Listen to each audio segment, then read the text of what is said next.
신생아 체온은 어른보다 0.5도에서 1도 정도 높은 36.7에서 37.5도인데요. 체온 조절 기능이 발달되지 않아 온도에 민감합니다. 그러니 온도 조절을 잘해줘야 합니다. 갓 태어난 아기는 하루에 20시간 이상 잡니다. 2~3시간 자고 일어나서 젖을 먹고 또다시 자기를 반복. 그래야 쑥쑥 크는데요. 밤낮이 바뀌었다고 걱정할 필요 없습니다. 100일을 전후로 수면 습관이 안정되면 밤낮을 구분하거든요. 막 태어났을 때는 호흡 조절 기능이 미숙해 몸을 움직이거나 울 때도 호흡수가 빨라지고 불규칙합니다. 그러나 2~3일 지나면 1분에 40~50회로 안정됩니다. 맥박도 1분에 120번 정도로 어른에 비해 2배나 빠릅니다. 신생아는 태어나서 3~4일 사이에 짙은 녹색의 태변을 봅니다. 장기가 아직 완벽하지 않았기 때문인데요. 장기가 제 기능을 하게 되면 점차 노란색의 묽은 변으로 변합니다. 신생아의 특징 중 하나가 딸꾹질입니다. 주로 젖을 급하게 먹일 때 딸꾹질을 하는데요. 이럴 땐 따뜻한 설탕물이나 끓여서 식힌 물을 먹이면 가라앉습니다. 또 신생아는 조금만 바람을 쏘여도 재채기를 합니다. 생후 2~3일경에 아기의 얼굴과 눈 속의 흰자위가 노랗게 물들 수도 있습니다. 이런 황달은 간이 미숙한 상태이기 때문에 생기는데요. 대개 5일 정도 지나면 괜찮아집니다. 하지만 병적인 황달은 생후 하루부터 나타나 점점 심해지고 오랫동안 지속되는데요. 이럴 때는 꼭 전문의에게 집중 치료를 받아야 합니다.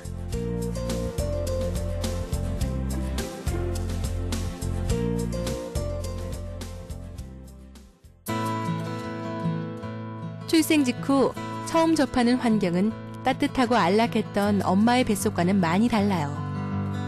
아기 피부의 지방층은 얇아 체온 손실이 큽니다. 저체온증은 심각한 합병증을 유발할 수 있으니 아기가 나오면 마른 수건으로 몸을 닦아주고 산모와 피부 접촉을 하거나 따뜻하게 준비한 담요를 싸 체온을 유지시켜줍니다. 갓 태어난 아기의 얼굴과 몸에 묻은 피는 멸균된 솜으로 닦아줍니다. 목욕은 체온 저하와 피부 감염의 위험이 있으니 하지 않는 편이 좋아요. 태지 역시 신생아의 피부 보호를 위해 완벽하게 닦을 필요는 없습니다. 아기와 엄마를 연결한 탯줄은 아기 쪽에서 적당한 길이로 절단한 후 묶습니다.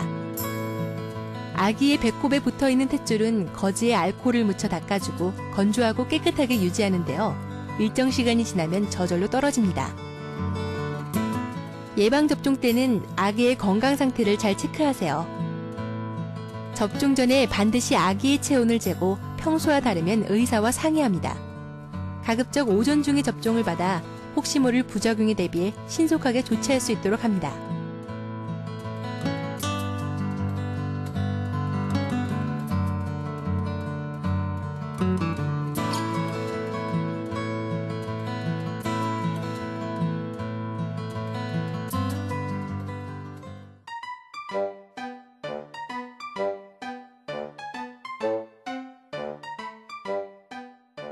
갓 태어난 신생아도 20에서 25cm 범위 안의 물체는 볼 수 있습니다. 그러니 엄마가 아기를 안고 내려다보는 자세는 신생아로선 엄마를 잘 관찰하기에 더없이 좋죠. 또 시야가 닿을 만한 곳에 그림이나 모비를 걸어주는 것도 좋습니다.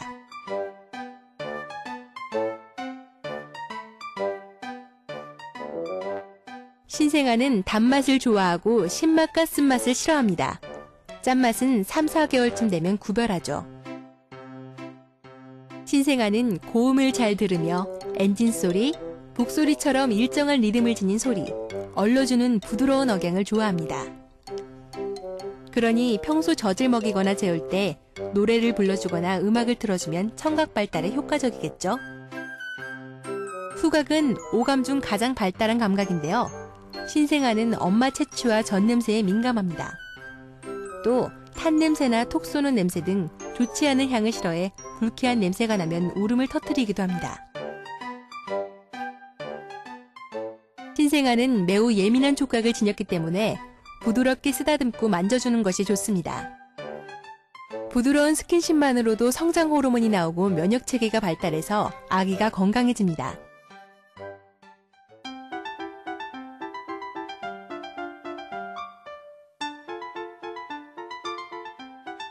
모자동실은 가족 간의 정신적 결합을 높이고 모유 수유가 수월하다는 장점이 있습니다. 하지만 외부인에 의한 감염 위험성과 의료진에 의한 자세한 관찰이 이루어지지 않아 병의 조기 발견이 늦어질 수 있다는 단점이 있습니다. 실내 온도는 18도에서 20도가 적당합니다. 기온 변화에 따라 옷을 수시로 입히고 벗겨 체온을 조절해주는 것이 좋고요. 뜨거운 온돌과 덥고 건조한 환경은 피해줍니다. 따뜻하고 포근한 담요로 아기를 감싸주세요. 그래야 아기가 안정감을 느낄 수 있습니다.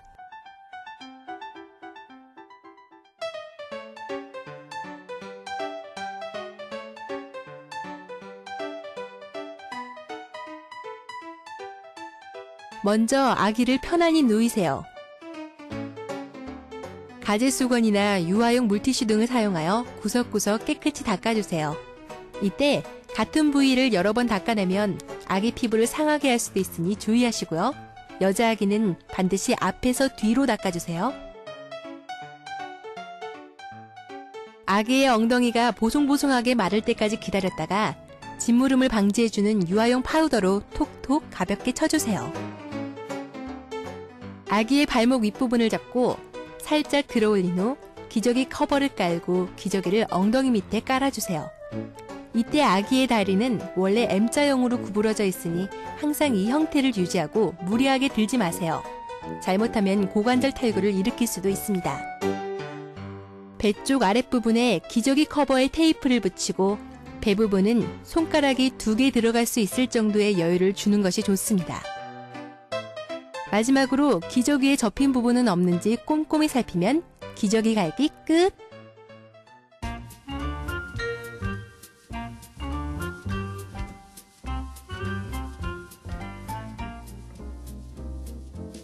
목욕시키기에 앞서 먼저 아기의 몸 상태를 체크하세요.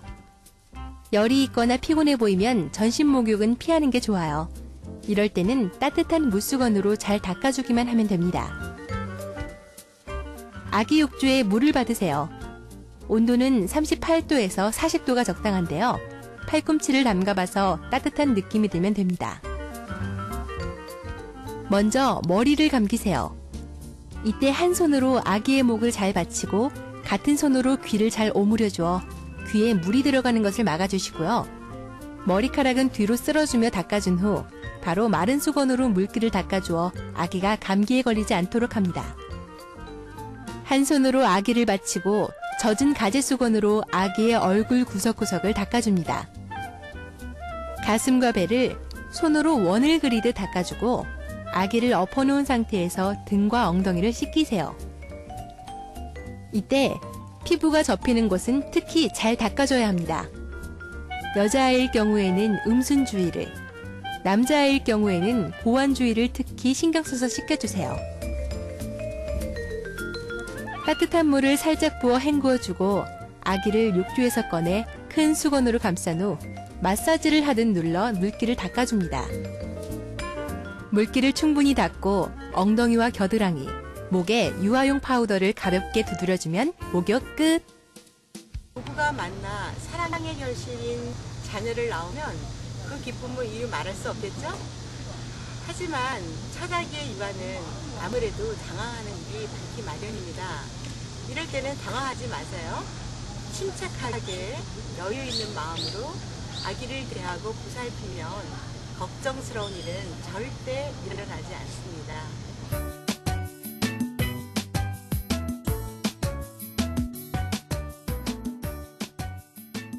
아기의 목 근육이 강해지면서 조금씩 목을 가누기 시작합니다. 옹알이도 하고요. 무엇에 시선을 고정하고 눈을 맞출 수도 있습니다. 수유 횟수가 감소하면 이유식을 주기 시작하세요.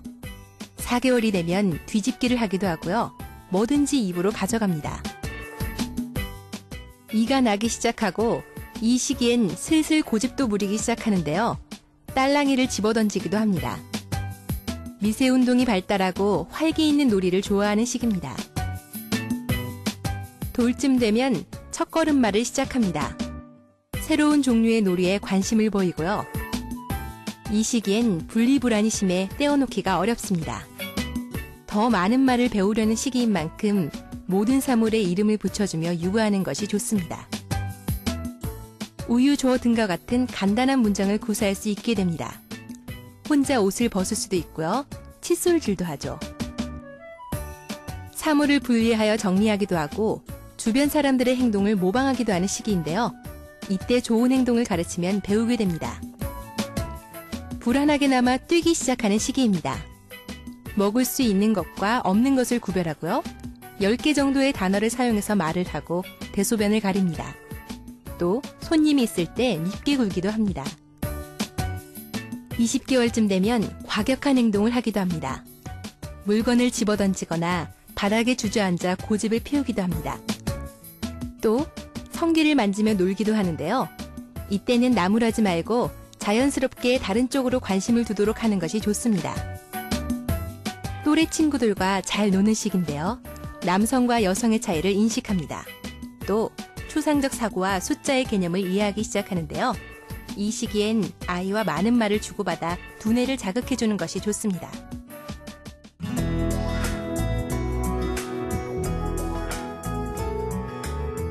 아기는 생후 4개월에서 6개월이 되면 모유나 우유만으로는 영양이 부족하고 씹으려 하는 욕구가 생기는데요. 이때부터 이유식을 시작하는 것이 좋습니다. 이유식을 먹이는데도 기본 원칙이 있습니다. 이유 초기에는 미음 같은 반유동식을 숟가락으로 시도합니다. 시판되는 이유식은 우유병에 넣어 먹이지 말고 숟가락으로 떠서 먹이도록 합니다. 이유식은 일정한 시간에 정해서 주되 처음에는 오전 10시경이 적당하고 모유나 분유 수유 전에 줍니다. 이유 초기에는 여러 가지 음식을 섞지 말고 한 번에 한 가지 음식을 줍니다. 새로운 음식의 추가는 약 일주일 간격을 두고 시도하며 구토, 발진, 설사 등이 나타나면 즉시 중단합니다. 이유 후기에 고형식을 추가할 때는 소시지, 땅콩, 당근 등은 사례가 들어 기도내로 흡입될 위험이 있으므로 주의해야 합니다.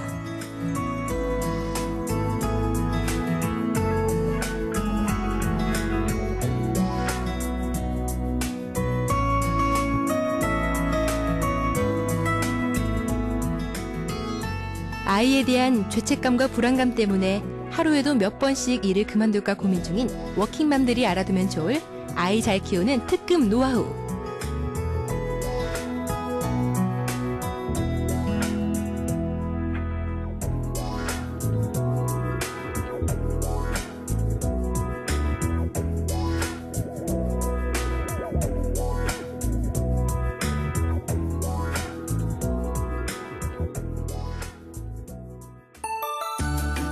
아빠가 육아에 참여할 때 나타나는 장점은 정말 많습니다.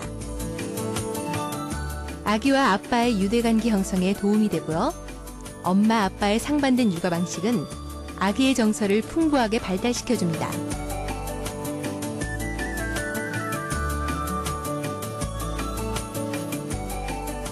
아기와 엄마를 위한 아빠의 가장 큰 선물은 금연입니다.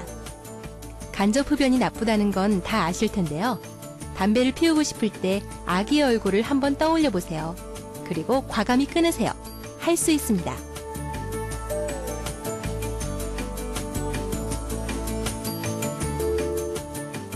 대부분의 예비 아빠들은 아기를 책임져야 하는 부모가 된다는 사실에 두려움을 느낀다고 합니다. 부양에 대한 책임감이 부담으로 다가올 때가 있을 텐데요. 아빠가 된다는 것은 그 무엇과도 바꿀 수 없는 소중한 경험입니다. 부부간의 더 깊은 관심과 대화로 아빠가 되는 두려움을 없애고 긍정적으로 미래를 설계해 보시기 바랍니다.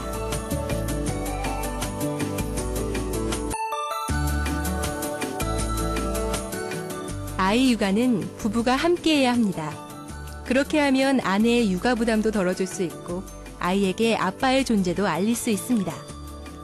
쉽게 목욕시키기부터 시작해보세요. 놀이, 우는 아이 달래기 등과 같이 육아 전반에 걸쳐 아빠의 도움이 필요합니다.